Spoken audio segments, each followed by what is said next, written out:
The Texas Bowl is a proud partner of the Mr. Texas Football Player of the Year Award and the Gridiron Legends Program. The Gridiron Legends Program honors individuals who have made a significant contribution to the game of football in the state of Texas, either at the high school, collegiate, or professional level.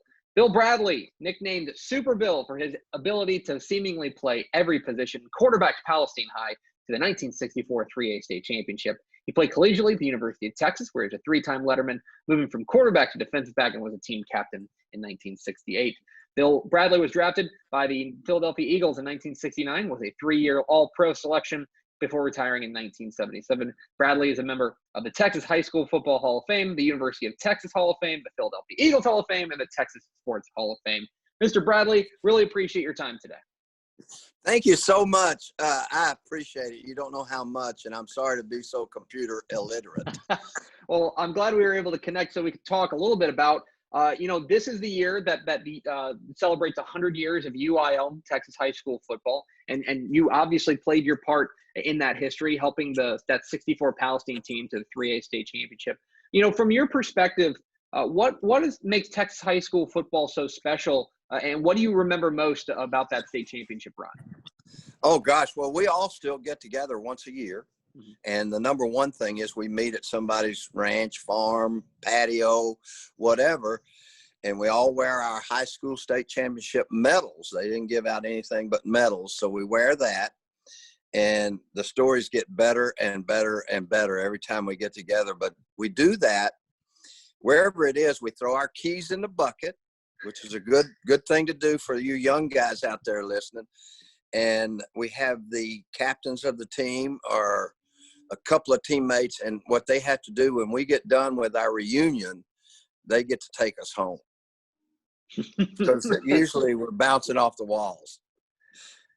I can certainly imagine that's a party whenever you but guys what a get great together. Memory that was. The year before we lost to Corsicana, and that was devastating, and to go on to win the state championship. So then the following year we kept that in our little nest egg, and so we wasn't going to get too big or too little. We were going to go out and try every game. And I got a lot of the credit just being a quarterback. As you well know, quarterbacks get the credit, but they also get a lot of the blame. So we had a team full of quarterbacks, really, and anybody, about 3 or 4 of the guys could have played it. But when we beat San Marcos at Kyle Field, I hate to mention that field because I'm from the University of Texas, but anyway, we met San Marcos there, and we beat them.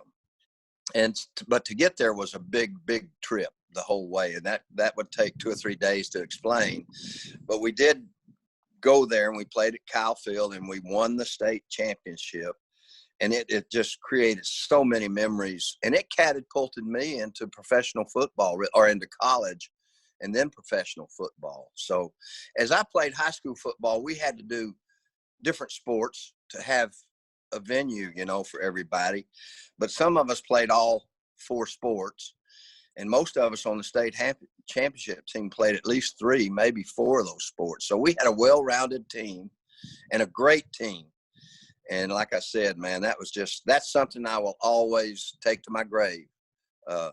Winning the high school state championship, and then going to Texas, and we ended up in 1968. We're one of the forgotten teams because we set up the 69 championship team at the University of Texas.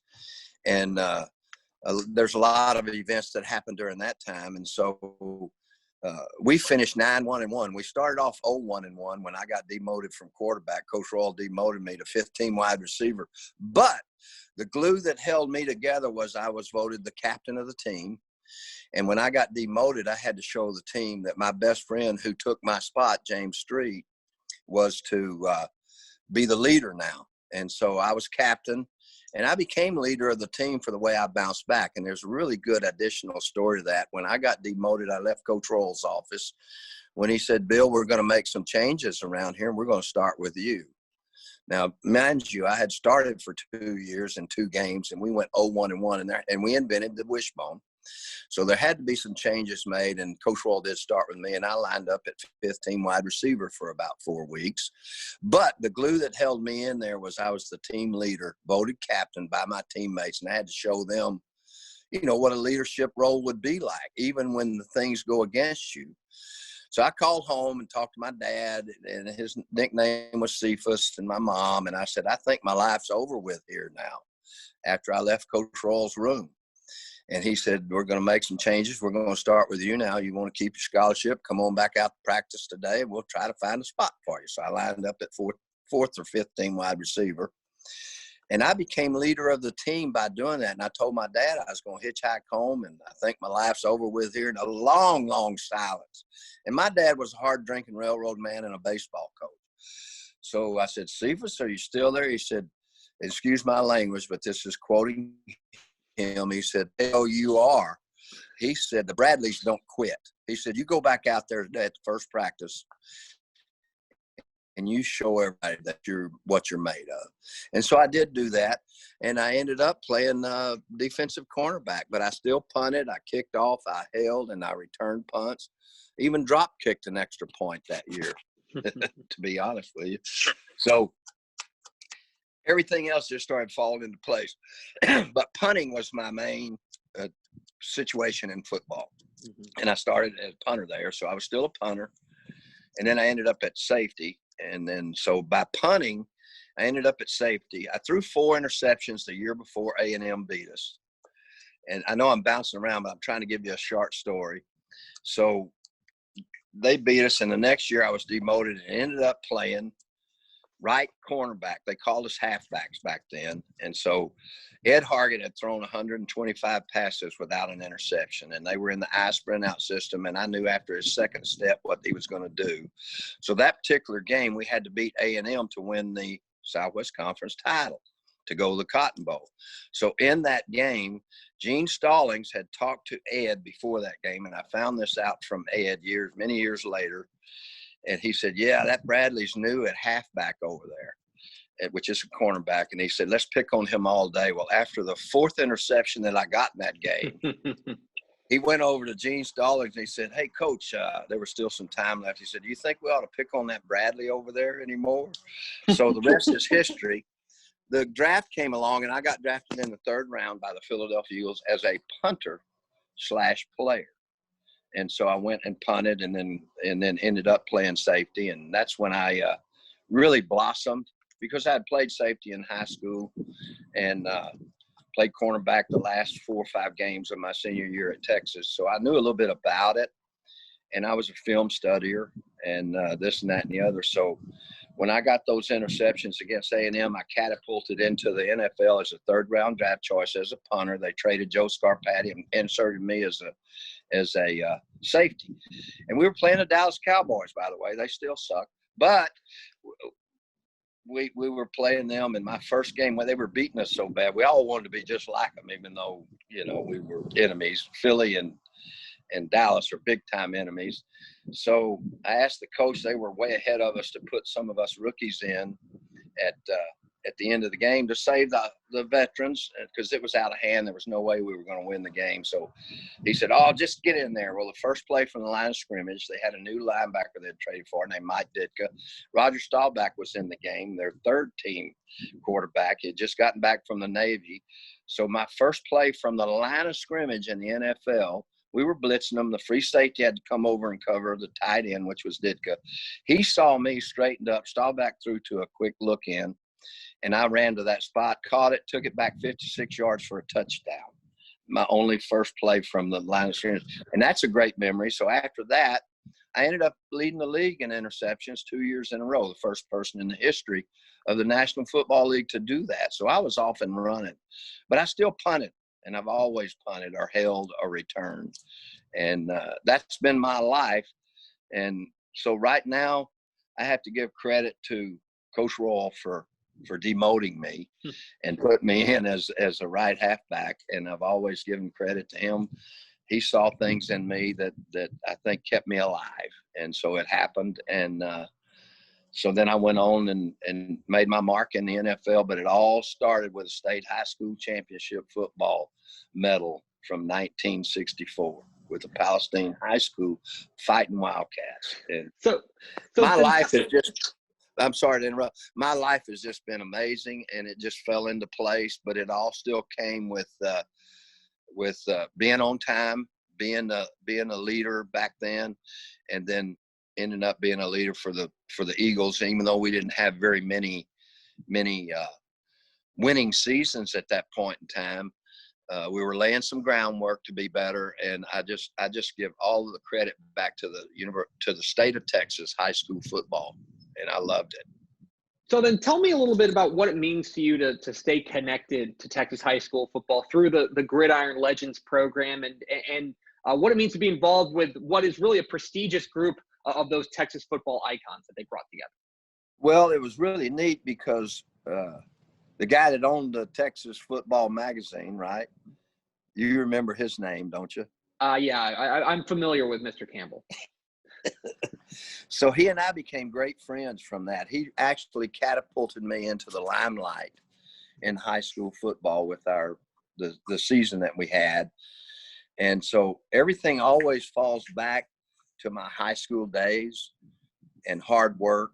Every time I mow the grass out here, I almost throw up because I think two-a-days are fixing to start. And fresh cut grass, especially on football fields, used to make me sick in my stomach. But I got over that, and so it's been just a life of just amazing things that happened to me because of teammates and because of being instilled from my family, never quit. And so that's happened, and I really have a wonderful life. I have a wonderful wife now with a son and a daughter, and live out in the hill country of Texas. And we just have a really just a blessed life, to be honest with you. So every year, the Texas Bowl helps to raise funds and participate in community service to support the DePelchin Children's Center. This year, for the first time ever, the Texas Bowl is hosting a virtual online auction going through October 20th. You can place your bids now at texasbowl.givesmart.com. In addition to the Gridiron Legends auction, a group of high school players will help with the community service project to help clean up the grounds around the DePelchin Children's Center. You know, the Texas Bowl has also partnered with Kendra Scott for their annual Give Back Day, help raise funds to support DePelchin Children's Center, and treat a special someone to jewelry from Kendra Scott. Simply purchase Kendra Scott jewelry online from Sunday, October 18th through Monday, October 19th, using the code GIVEBACK8356. Finally, the Texas Bowl will be joined by some of their amazing Gridiron legends at golf, the Champions Golf Club at Monday, October 19th. Proceeds from the golf tournament will help going to the DePelchin Children's Center. All proceeds for the tournament will go to the DePelchin Children's Center. So, Bill, I want to ask you, what it means to you to be able to support the DePelchin Children's Center through your partnership with the Texas Bowl and events like the Gridiron Legends Golf Tournament. It's unbelievable, and the big cog in that wheel is Rob Lynch. And Rob Lynch gets that thing rolling, and he does a wonderful job with it. And we had a great time. A couple of times we went out to some of the DePelchin events, and I had a ball out there. I went to a table where all the kids were going to have their hair painted in different colors, and I keep that picture in my photo gallery. And we've just had more fun. That day, one of the days at the DePelchin, we had a festival, and all the kids got to do different events like throwing a bean bag in a hoop or kicking a football over a goalpost. And I probably had more fun than the kids did. And we just had a blast. That is one of the neatest organizations I've ever been around, and it is spearheaded by a lot of people. The lady at DePelchin is really a wonderful lady. And then Rob just brings all of us together. And we have more fun doing that. The really fun starts when we all gather up at the hotel in the hospitality room. And it's just funny as it can be. Just different people, from Donnie Anderson to Earl Campbell to all kinds of people that are just amazing in the world of football. But the Texans do a great job with that. And I'm so indebted to them for allowing me to be part of the situation. We all go back, and I'm going to try to ease in on that golf tournament. Then we go to Pastorini's tournament and those things. It is a blast. But the funny thing that they should video is our meetings up in the hospitality suite. It just gets out of hand, and everybody is liable to be thrown under the bus up there.